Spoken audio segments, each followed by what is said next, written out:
नमस्कार,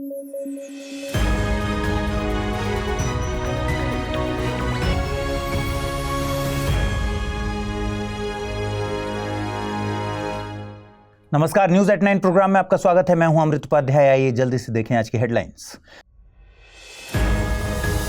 जाने माने उद्योगपति रतन टाटा का निधन, फिलैंथ्रोपी में कमाया था नाम, भारत रत्न के लिए की जा रही है मांग।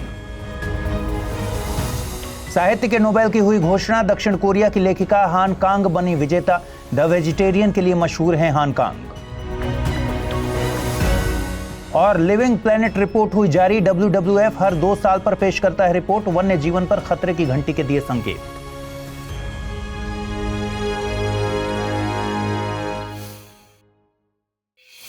आइए शुरू करें। नोबेल प्राइज की कड़ी में साहित्य के लिए नोबेल पुरस्कार की घोषणा कर दी गई है। 2024 का साहित्य का नोबेल पुरस्कार दक्षिण कोरियाई लेखिका हान कांग को देने की घोषणा की गई है। इसके साथ ही साहित्य में नोबेल पाने वाली महिलाओं की संख्या अब 18 हो गई। वहीं साहित्य में नोबेल पाने वालों की कुल संख्या है 117। साहित्य के नोबेल पुरस्कार में 10 मिलियन स्वीडिश क्रोना की राशि दी जाती है। हान कांग ने अपनी कविताओं में हिस्टोरिकल ट्रॉमा को दिखाया है। साथ ही वे ये बताने में कामयाब रही हैं कि इंसानी जीवन कितना फ्रेजाइल है। उनकी प्रमुख रचनाओं में द वेजिटेरियन और ग्रीक लेसन्स शामिल हैं। ध्यान रखिए कि भारत में सबसे पहला नोबेल प्राइज रविंद्रनाथ टैगोर को साहित्य के लिए ही मिला था। उन्हें यह प्राइज साल 1913 में दिया गया था। कुछ लोग अपने नाम से जाने जाते हैं और कुछ शख्सियतें अपने नाम के मीनिंग को जस्टिफाई कर देती हैं। रतन टाटा भारत के एक ऐसे ही रत्न थे, जेम थे। कल उनका निधन हो गया। भारत के प्रधानमंत्री सहित सभी राज्यों के मुख्यमंत्रियों ने उन्हें श्रद्धांजलि दी। आमतौर पर बहुत कम बिजनेस पर्सन ऐसे होते हैं जिन्हें जनता पसंद करती है, लेकिन रतन टाटा भारतीय जनता के मन में पसंदीदा उद्योगपति की छवि बनाने में कामयाब रहे थे।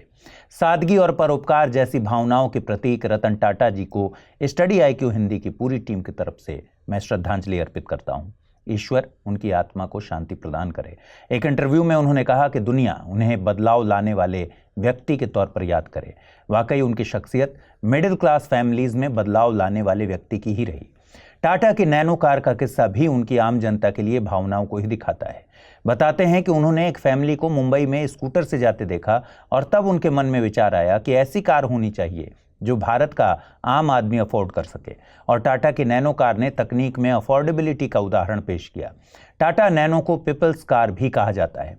आपको 26/11 का ताज अटैक याद होगा। इसके बाद रतन टाटा ने ताज पब्लिक सर्विस वेलफेयर ट्रस्ट गठित किया था।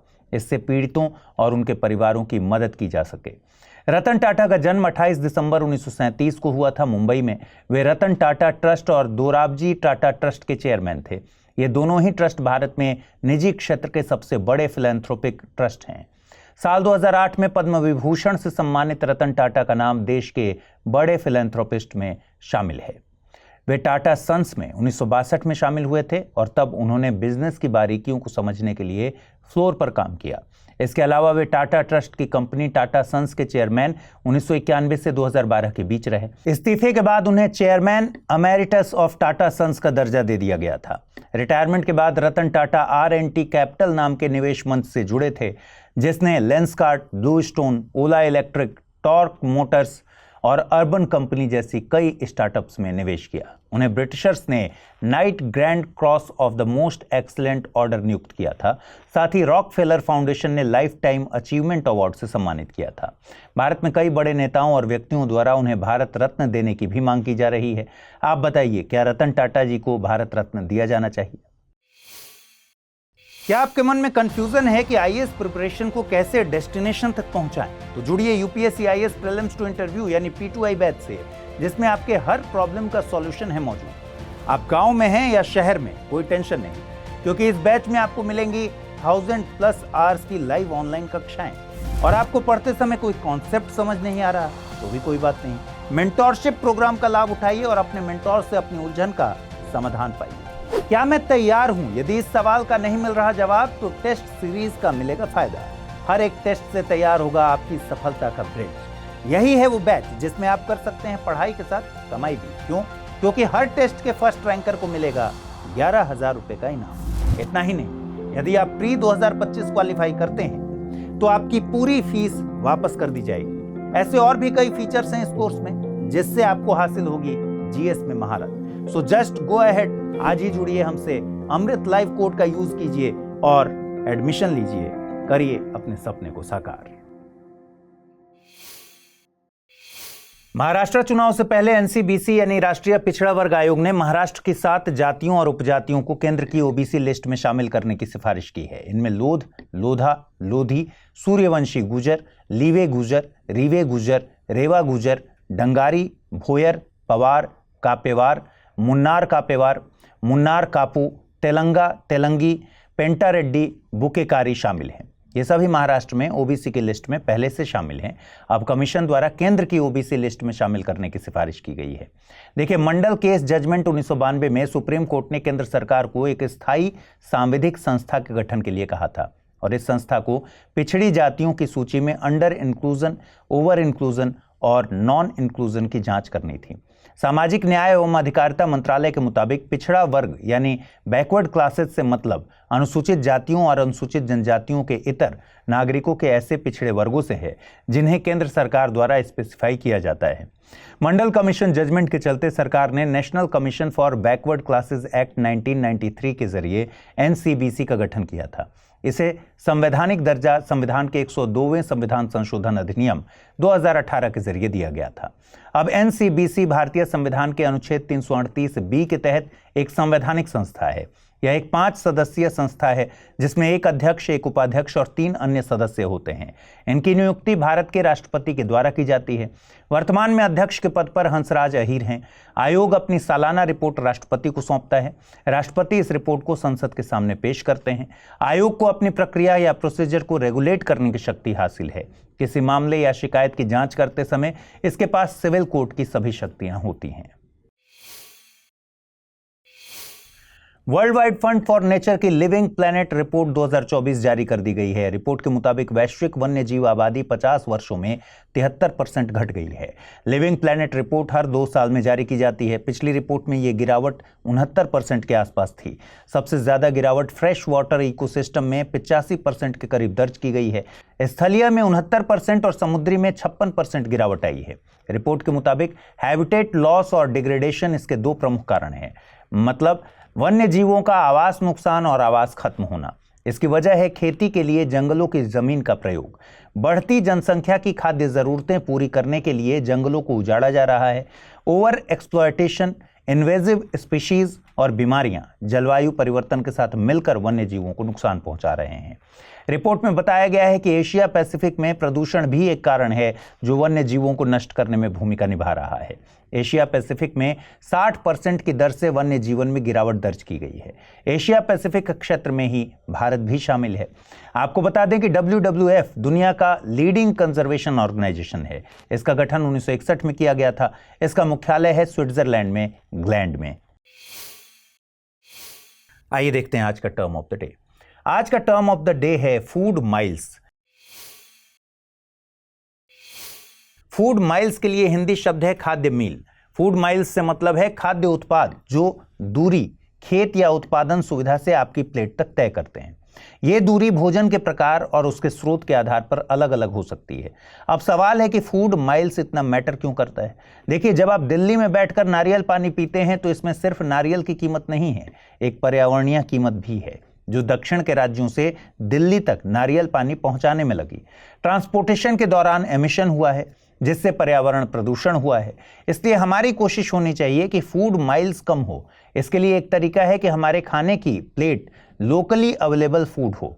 हम अगर खाने में स्थानीय तौर पर या उगाए गए फल और सब्जियों पर डिपेंडेंट रहेंगे तो ये कीमत के स्तर पर भी कम होगा और पर्यावरण को भी कम नुकसान पहुंचाएगा। दूसरा, हमें खाने में अपने क्षेत्र में उसी सीजन में उगने वाली चीजों का ज्यादा से ज्यादा इस्तेमाल करना चाहिए। आइए देखें आज के रैपिड न्यूज में क्या है खास। 10 अक्टूबर को दुनिया भर में वर्ल्ड मेंटल हेल्थ डे के तौर पर मनाया जाता है। इसे मेंटल हेल्थ एजुकेशन को बढ़ावा देने और जागरूकता फैलाने के लिए मनाया जाता है, जो मेंटल हेल्थ से संबंधित मुद्दों पर चर्चा करने का मौका देता है। वर्ल्ड मेंटल हेल्थ फेडरेशन ने इस वर्ष की थीम वर्कप्लेस पर मेंटल हेल्थ रखी है। आपको बता दें कि 10 अक्टूबर 1992 को पहली बार वर्ल्ड मेंटल हेल्थ डे मनाया गया था। इसे तत्कालीन उप महासचिव रिसर्च हंटर ने world federation for mental health की वार्षिक गतिविधि के रूप में शुरू किया था। बिहार सरकार कैमूर वन्यजीव अभयारण्य को राज्य के दूसरे बाघ अभयारण्य के रूप में विकसित करेगी। इस टाइगर रिजर्व को बनाने की कोशिश 2018 में शुरू की गई थी।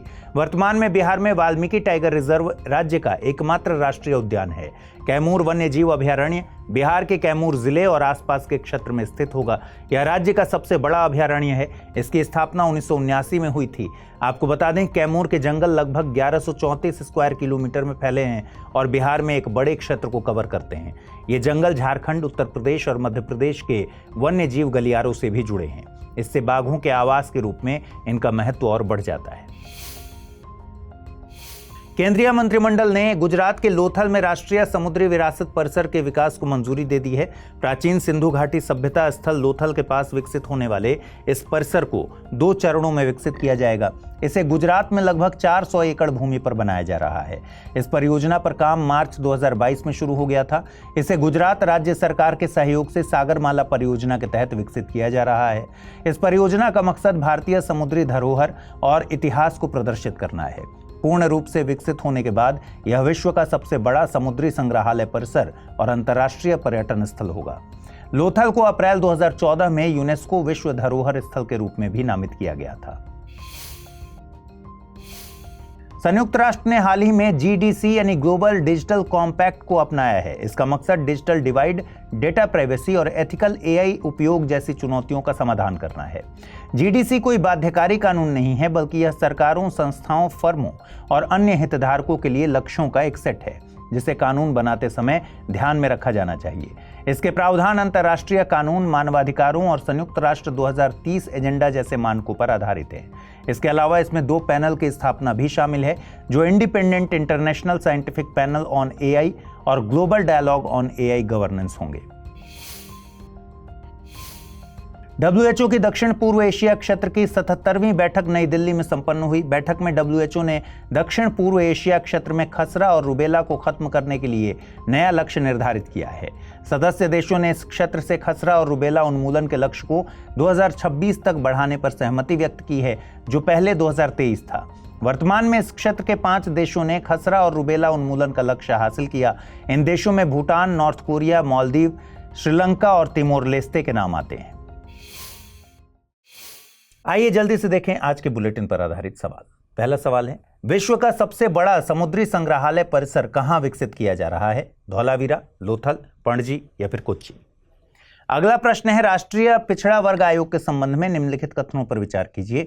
यह एक संवैधानिक संस्था है। संवैधानिक दर्जा संविधान के 102वें संशोधन अधिनियम 2018 के जरिए दिया गया था।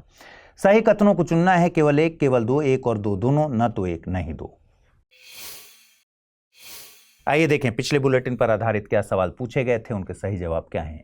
पहला सवाल था, हाल ही में 8000 मीटर से अधिक ऊंची सभी 14 चोटियों पर चढ़ने वाले सबसे कम उम्र के व्यक्ति कौन बने हैं? नीमा रिंजी शेरपा, यशवंत नायक, अरुणिमा सिन्हा या फिर मलवथ पूर्णा? सही जवाब है विकल्प ए यानी नीमा रिंजी शेरपा। अगला प्रश्न था, साल 2024 में रसायन विज्ञान के नोबेल पुरस्कार की घोषणा किन व्यक्तियों को देने के लिए की गई है? जॉन जे हॉफील्ड और जेफरी ए हिंटन, विक्टर एम्ब्रोज और गैरी रोवकुन या फिर डेविड बेकर, डेमिस हासाबिस और जॉन एम जंपर, या इनमें से कोई नहीं? और सही जवाब था इसका विकल्प सी यानी डेविड बेकर, डेमिस हासाबिस और जॉन एम जंपर। तो आज इस बुलेटिन में फिलहाल इतना ही। ख्याल रखिए अपना, ठीक से पढ़ाई कीजिए। अगर आप इस बुलेटिन की PDF हासिल करना चाहते हैं, अमृत उपाध्याय 007 टेलीग्राम चैनल है जिस पर इसकी PDF रोजाना मिलती है। आज पूछे गए सवालों का जवाब भी कमेंट सेक्शन में दीजिएगा और इस बुलेटिन को लाइक करना मत भूलिएगा। नमस्कार।